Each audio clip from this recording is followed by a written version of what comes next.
یہ تھی کہ اب کوئی فقیر نہ رہے، لوگ آتے جائیں لیتے جائیں، لوگ آتے جائیں لیتے جائیں، غربت اور فقر ختم ہو جائے۔ عزیزان محترم پورا سال گزر گیا، ڈیٹ بھی ختم ہو گئی، اس کے حساب سے بھی ختم ہو گئی، ایک ہفتہ گزر گیا مگر رزق ویسے ہی آ رہا ہے، ویسے ہی بانٹ رہا ہے۔ ڈیٹ ختم ہونے کے بعد بھی ایک مہینہ گزر گیا، پھر اس نے کہا کہ غلط بات، دیکھیں ہمارے اور آپ کے اکاؤنٹ میں اگر بلا وجہ کسی کہیں سے پیسہ آ جائے تو کبھی ہم کھوج نہیں کرتے، بلا وجہ نکل جائے تو بینک کے مینیجر کو گلا دبانے کے لیے تیار ہوتے ہیں۔ یہ ہماری اور آپ کی نفس ہے اور ہمارے اور آپ کا نیچر ہے، مگر اس نے وہ مومن تھا، با ایمان تھا، خداوند عالم کے آزمائش کا ذریعہ بنا ہوا تھا۔ ایک مہینہ گزر گیا تو وہ وقت کے نبی کے پاس گیا کہ یا نبی اللہ، ایک مہینہ ہو گیا، ڈیٹ ختم ہوئے مگر روزی کا دروازہ بند نہیں ہوا، کیا چکر ہے؟ کہا ٹھیک ہے میں خداوند عالم سے بات کروں گا اپنے لحاظ سے۔ نبی وقت گیا، اس نے بات کی، بات کرنے کے بعد آواز قدرت آئی، یا نبی اللہ اس سے کہہ دو کہ جو کام اس نے شروع کیا ہے اس کام کی وجہ سے رزق اس وقت تک آتا رہے گا جب تک اس کے اندر یہ سخاوت کی صفت پائی جاتی ہے۔ یہ سخاوت کی صفت پائی جاتی رہے گی تب تک اس کے پاس رزق آتا رہے گا، ڈیٹ پہ ڈیٹ بڑھتی چلی جائے گی۔ تو عزیزان مطلب اس کا مطلب یہ ہے کہ اگر کوئی انسان سخی ہوتا ہے، اس کے اندر سخاوت پائی جاتی ہے تو خداوند عالم اس کے رزق میں کمی نہیں کرتا بلکہ اس کے رزق میں اضافہ کرتا چلا جاتا ہے۔ اور اگر کوئی انسان ایسا ہو کہ جو حسین کے لیے سخاوت دکھاتا رہے، حسین کے لیے سخی بنتا چلا جائے، تو عزیزان محترم ایسے شخص کو سخاوت حسین کہتے ہیں، ایسے شخص کو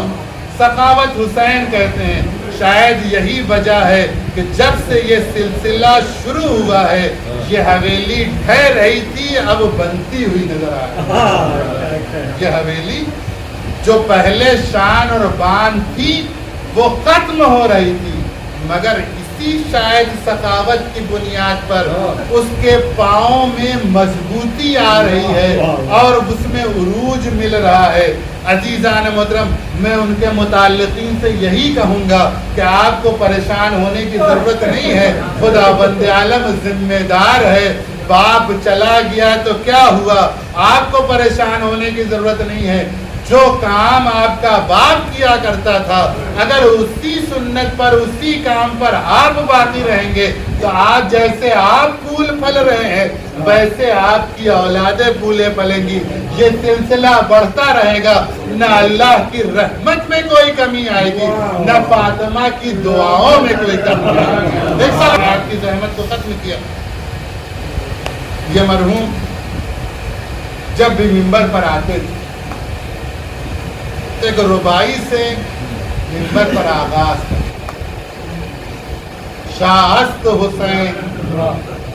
بادشاہ است حسین، دین است حسین دی پناہ است حسین، سرداد نداد دست در دست یزید، حقا کے بنا لا الہ است حسین۔ تو عزیزان اس ربائی کا مقصد اور حیات وہی ہے کہ جو میں نے پوری مجلس میں پڑھی۔ اگر ہم اور آپ فرش اعضا پر آ رہے ہیں اور بیٹھ رہے ہیں تو اس کا مطلب یہ ہے کہ ہم لا الہ الا اللہ کی بنا ہے، اس کے وجود کو باقی رکھے ہوئے ہیں۔ جب حسین نے اللہ کی وحدانیت اور اللہ کے دین کو بچانے کے لیے اپنا پورا گھر اور بار لٹا دیا تو عزیزان محترم اگر ہم فرش اعضا پر آتے ہیں ذکر حسین اور مصائب حسین سننے کے بعد ہماری آنکھوں سے اگر اشک جاری ہو جاتے ہیں تو رومال زہرا میں جگہ ملتی ہے۔ اور عزیزان محترم ہم لاکھ گنہگار ہوں مگر یہی آنسو روز محشر ہماری شفاعت کا ذریعہ۔ عزیزان محترم جن لوگوں نے ذکر حسین میں جس حوالے سے خدمت کی ہے، فرش بچھانے سے، مائک لگانے سے، لوگوں کو بلانے سے، سوز پڑھنے سے، قطع پڑھنے سے، مرثیہ پڑھنے سے، حصہ بانٹنے سے، جو جو کام بھی آپ تصور کر سکتے ہیں، یہ سارے کام ثقافت کا ذریعہ ہے، ثقافت کی صفت۔ عزیزان وطن، خالی مال دے دینے کو سخی نہیں کہتے، بلکہ قربانی کا جذبہ اگر کسی کے اندر پایا جاتا ہے تو وہی انسان صحیح معنوں میں سخی ہے۔ اور ہم اور آپ اپنا پورا وجود امام حسین کے لیے قربان کرتے ہوئے نظر آتے ہیں۔ پتہ چل جائے کہ مجلس ہے تو ہمارا وجود اگر کھنچتا ہوا فرش اعضا پر آ رہا ہے تو اس کا مطلب یہ ہے کہ ہمارے اندر اوصاف ثقافت زندہ ہے اور اوصاف محبت اہل بیت کی شمع ہمارے دلوں میں روشن ہے، چاہے جس مسلک سے ہم تعلق رکھتے ہیں۔ فرش اعضا نہ مسلک دیکھتی ہے، نہ مذہب دیکھتی ہے، نہ رشتہ داری دیکھتی ہے، نہ دوستی دیکھتی ہے، نہ عداوت دیکھتی ہے، بلکہ حسین کا کردار تو وہ ہے کہ حر جیسے خطاکار کو بھی معاف کرتے ہوئے نظر آتے ہیں۔ ایک وقت وہ تھا کہ جب حر سے ناراض تھے تو یہ کہا تھا، سکلت کا یا امی ہے حر، تیرے غم میں تیری ماں بیٹھے۔ یہ امام حسین کی شایان شان نہیں ہے کہ کسی کے لیے بد دعا کرے۔ عزیزان وطن، کوئی انسان کسی انسان کا ایک عضو کاٹ دے تو ہم اور آپ ظالم اور جنایت کار کہتے ہیں، لیکن اگر کوئی ڈاکٹر کسی مریض کی شفا کے لیے اس کے جسم کے اعضاء کو قطع کرتا ہے، جدا کرتا ہے، تو ہم اور آپ اسے ظالم نہیں بلکہ اسے مسیحا کہتے ہیں۔ بات تو وہی ہے، ظالم بھی جسم سے اعضاء کو جدا کرتا ہے، ڈاکٹر بھی جسم سے اعضاء کو جدا کر رہا ہے، مگر دونوں کا عنوان الگ ہے۔ وہ اذیت پہنچانے کے لیے جدا کر رہا ہے، وہ اس کی فلاح کے لیے جدا کر رہا ہے۔ تو عزیزان محترم، امام حسین نے جو حر کی شان میں یہ نازیبہ کلمات کہے تھے، یہ اس کی فلاح کے لیے کہے تھے، اس کی اصلاح کے لیے کہے تھے۔ اگر امام حسین یہ جملہ نہ کہتے تو وہ روز عاشورہ امام حسین کے لشکر میں شامل نہ ہوتا۔ یہ کہنا اس بات کی دلیل ہے کہ حسین کے مرہم نے کام کیا، اور روز محشر، روز عاشورہ امام کے قدموں پر گر کر جب یہ کہا کہ مجھ جیسے گنہگار کی خطا بھی معاف ہو سکتی ہے، تو امام نے گلے سے لگا کر کے یہ کہا کہ تیری ماں نے کتنا اچھا نام رکھا تھا، انت حر فی الدنیا والآخرہ، اے حر تم اس دنیا میں بھی آزاد ہو، آخرت میں بھی آزاد ہو۔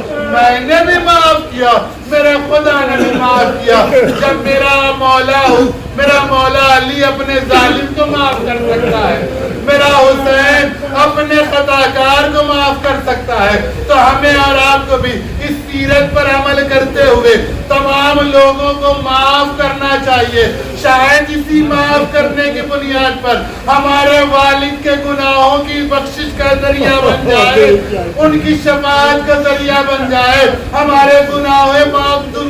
دھل جائیں۔ عزیزان محترم، جب حر کے گناہوں کو معاف کر دیا تو حر نے کہا میں اس وقت تک نہ سمجھوں گا کہ آپ نے میرے گناہ کو معاف کیا جب تک مجھے جنگ کی اجازت نہ دے دیجیے گا۔ عزیزان محترم، امام نے حر کو اجازت دی، حر گھوڑے پر سوار ہوئے، روکنے کے بعد میدان قتال میں جاتے ہیں، جانے کے بعد کچھ دور کے بعد واپس آتے ہیں، آنے کے بعد کہتے ہیں اے مولا میں یہ چاہتا ہوں کہ میرے جانے سے پہلے میرا بیٹا جام شہادت نوش فرمائے تاکہ میں اس درد سے بھی محدود ہو سکوں۔ عزیزان محترم، امام نے حر کے بیٹے کو اجازت دی، حر کا بیٹا میدان قتال میں گیا، کئیوں کو واصل جہنم کرنے کے بعد جب آواز دی اے بابا میری مدد کو آئیے، اے آقا میری مدد کو آئیے، فوراً حر نے اپنی مسند کو چھوڑا، بیٹے کی مدد کے لیے دوڑے۔ امام نے